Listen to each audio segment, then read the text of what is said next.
So start off by just allowing your attention to be aware of the depth and the flow of your breathing, and just naturally find a rhythm that for you feels relaxed and flowing.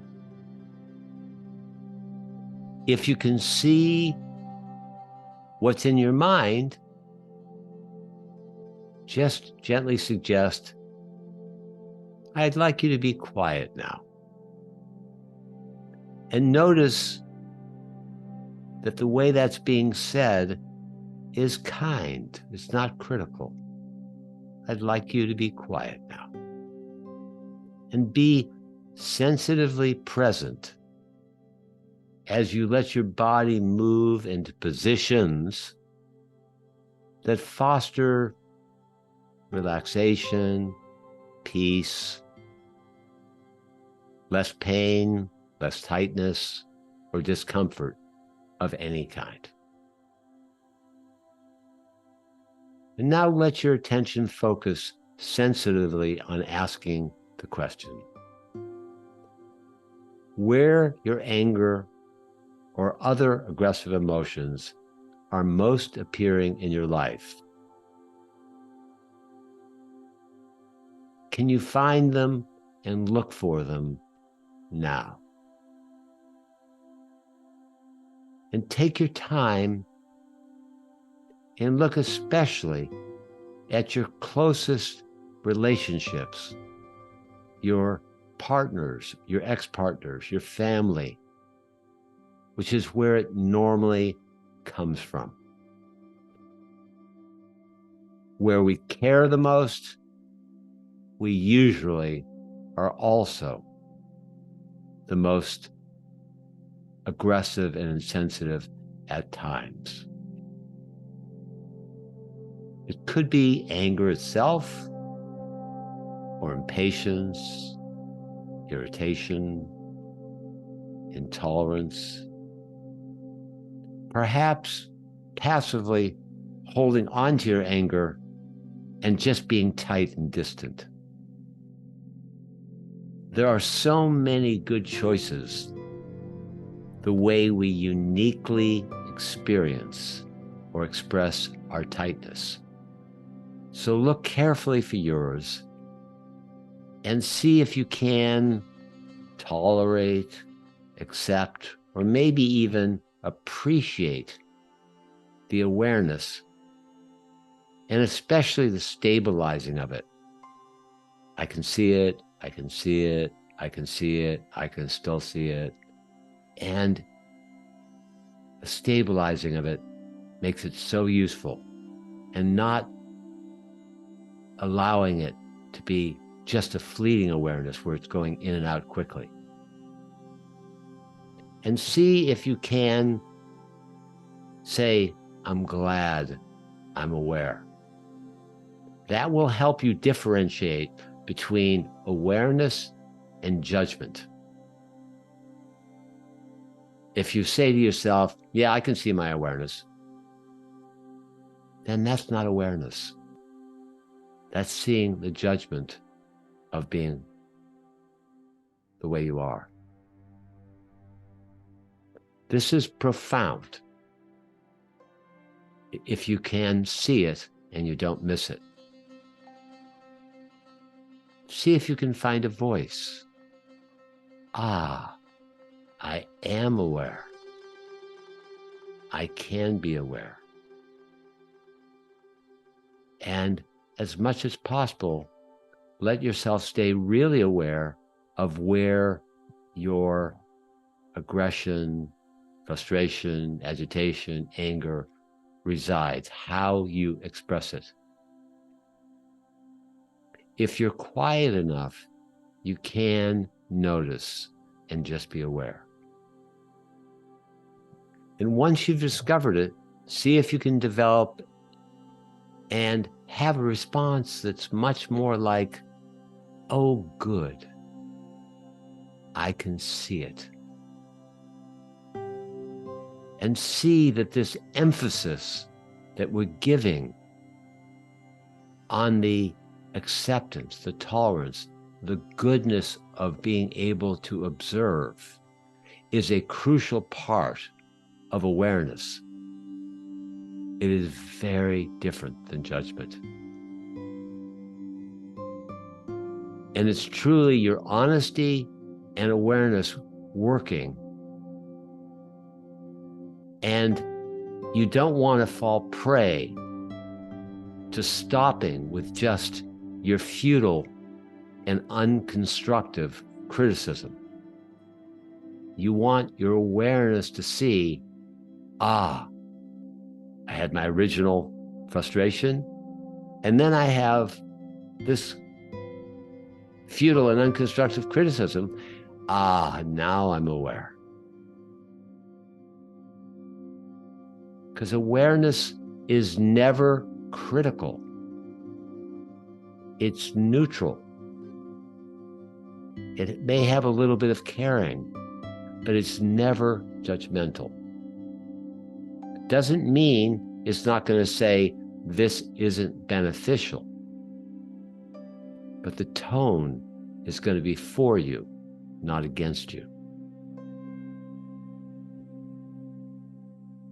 Next, allow yourself to look for the place inside you that wants to move toward caring for the anger, and also find a way for how you can experience it and express it in a way that is the most harmless. That means you might go to your backyard or your car or to a park or the beach and let yourself really feel it.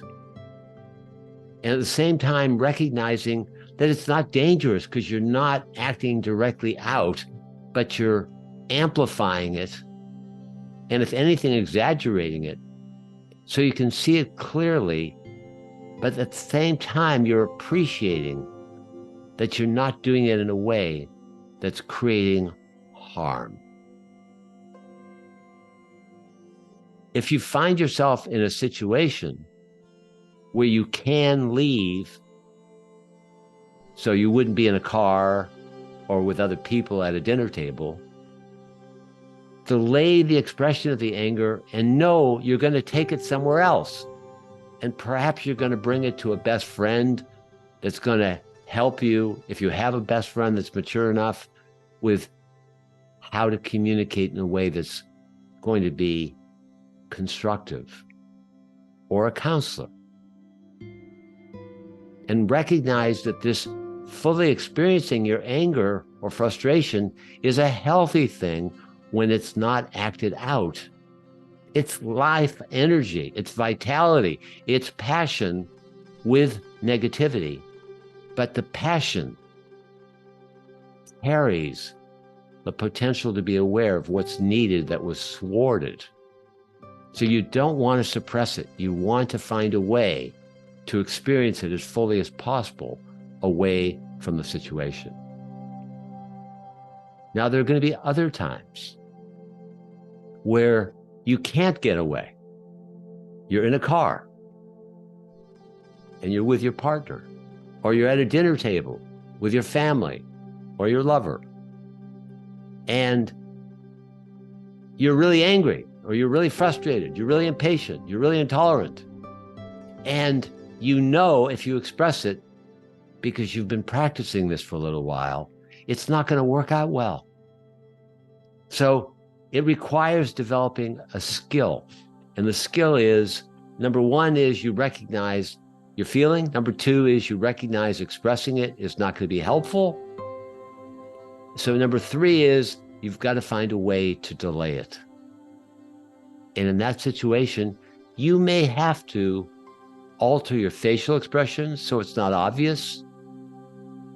And that's an art form. But you're doing it for the right reasons. You're not being fake. What you're doing is you're not drawing attention to yourself so you can find a cleaner way of expressing it. And then you go to the place and you do the work. You do the work of feeling it and starting to ask yourself for what you need. If someone that you're with notices that you weren't able to stop yourself and one little frustration slipped out, or your facial expression is not very pleasant, then it's fine to say, you're a little bit upset, but you'd rather deal with it later. And be understated. That is another way that if you're caught in a situation where you can't get away, that you can delay it. Those are very important skills. When you're alone and in a safe place, let yourself say the words with the strongest tone possible. Or if it's natural to you, you can stomp, scream, whatever way feels like it's your way. You're not performing. You're just allowing yourself to feel wherever you are as fully as it's there. Now, because this isn't what we were taught, it's very likely that you're going to feel this is contrived. Oh, the real way is to be spontaneous and let them know what I feel. That is what we were taught, or to shut up and suppress. But this other way is actually the way to let yourself feel the full-bloodedness of where you are and start to discover, how might I communicate in a way that is going to have the best chance of working out for everyone involved. It's also helpful if you can notice what other vulnerable feelings might you have. And by vulnerable feelings, I mean feelings like fear, helplessness, aloneness, rejection, abandonment, anxiety. Because when you notice those more vulnerable feelings that are always somewhere there underneath the aggressive feelings, it makes it easier to find what your needs are. And instead of being a nuclear bomb, you're less harmful. It's a preparatory stage for discovering how you can express your healthy needs. It may also be part of the communication to share some of your vulnerability as well. So we're talking about less dumping and less suppressing. And just see, is that clear to you? You're finding a way to honor the feeling, but not live. You're delaying it so you can have time to discover and express your needs in a way that have the best chance of serving you and the other. And just see, as you're letting this into your heart, can you appreciate that this is a path you want to follow because you want to find a way to get to what you need rather than acting out against what you don't like? See if you can recognize that this is the beginning as a form of love, self-love, peace, and conflict resolution. This is a major turning point and a pivot from being against what you don't like and working for what you do need, and letting yourself remember so you can have access to it.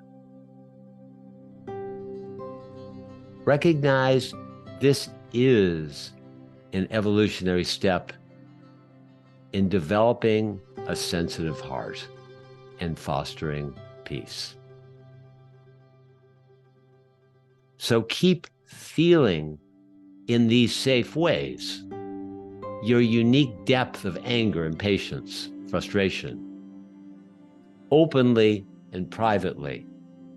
And if anything, when you're there, keep exaggerating it so you can feel it fully. This is live, vital, good energy when it isn't dumped.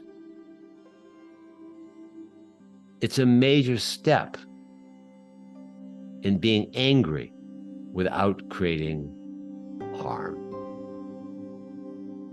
So how much can you pause even for a few seconds and appreciate this sincere way of moving toward taking care of everyone involved instead of being impulsive or instead of burying your feelings? While feeling the agitated like feelings, pause and see if you can get a glimpse of your vulnerability more clearly, because as mentioned, that can be very helpful to see your fear, to see your insecurity, to see your feelings of abandonment or inadequacy, hurt, and letting this help you find your original need. And then ask yourself, what is it you wanted in the first place that you didn't get? And look for glimpses of your needs that weren't taken care of. It could be something like kindness instead of anger, or tenderness instead of being treated in a rough way, understanding rather than obliviousness, or perhaps empathy instead of a cool reception, communication rather than just being judged or withdrawn from. So now let your attention really zero in on finding that original need. If you find it, maybe you might even go, this is my original need that I want to support. Recognize that you're attempting to reverse decades, if not centuries, of conditioning and habits in all of our cultures. Maybe with some exception with small communities here or there, or indigenous cultures, but most of us, if not virtually all of us, were raised with a completely different model. Recognizing that you're attempting to use the wisdom to want to not create harm, which supports a different kind of capacity for strength and intimacy. Every time you do this, see if you can be a bit touched by your own commitment to foster love, peace, and finding real strength for your benefit and those around you. It is an act of peace and trust that will serve and enrich your life and those closest to you. May it be so.